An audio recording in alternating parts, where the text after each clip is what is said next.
नमस्कार, जोहार जय भीम। मैं विश्व भारती रवि।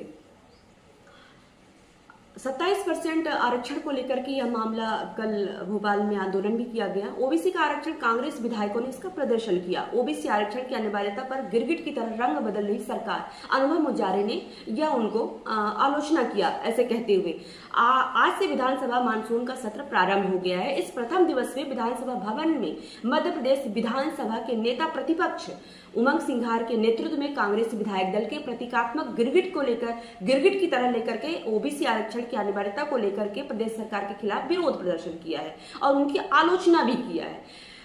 इससे बालाघाट विधायक अनुभा मुंजारे भी शामिल हुए और विधायक अनुभा मुंजारे ने कहा कि प्रदेश सरकार ओबीसी आरक्षण की अनिवार्यता पर गिरगिट की तरह रंग बदलते दिखाई दे रही है। उनकी मंशा अब इस कार्य को करने के लिए बिल्कुल नहीं है। और यह भी कहा कि भोपाल के विधायकों के नेता प्रतिपक्ष साथ प्रतीकात्मक रूप से गिरगिट की तरह आलोचना करते हुए प्रदर्शन किया। उन्होंने कहा कि ओबीसी 27% आरक्षण का जो अधिकार है, न्याय का है, समानता का है, संवैधानिक अधिकार है। हम इसे हर संभव लड़ाई लड़ेंगे। और विधायक अनुभव मुंजारे ने यह भी कहा कि मानसून सत्र के पहले दिन ओबीसी आरक्षण के मुद्दे पर सरकार के खिलाफ विरोध प्रदर्शन भी किया उसने, जो कि इस प्रदर्शन को लेकर के और इन मांगों को लेकर के जो वर्तमान सरकार है वो गंभीर नहीं है। वो आरोप लगाते हुए विधायक अनुभव मुंजारे कहा कि सुप्रीम कोर्ट ने हाल ही में ओबीसी आरक्षण के मुद्दे में महाराष्ट्र सरकार को यह निर्देश दिए हैं कि स्थानीय निकाय चुनावों में ओबीसी आरक्षण के अनुसार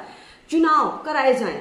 इसी तरह से 27% ओबीसी आरक्षण का मामला, जिसमें सरकार इसे लागू करने के बजाय टालते नजर आ रही है।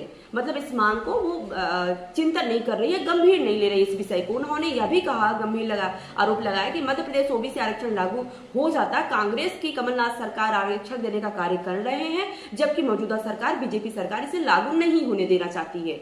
उन्होंने यह भी कहा कि हाईकोर्ट में ओबीसी आरक्षण को चुनौती देने वाली याचिकाओं पर सुनवाई की और जिस पर सरकार ने सुप्रीम कोर्ट में ट्रांसफर याचिकाएं दाखिल की हैं, जिससे समझा जा सकता है कि यह सरकार क्या चाहती है, इसका रवैया क्या है। ओबीसी को उसके हक का आरक्षण हर हालत में मिलना चाहिए।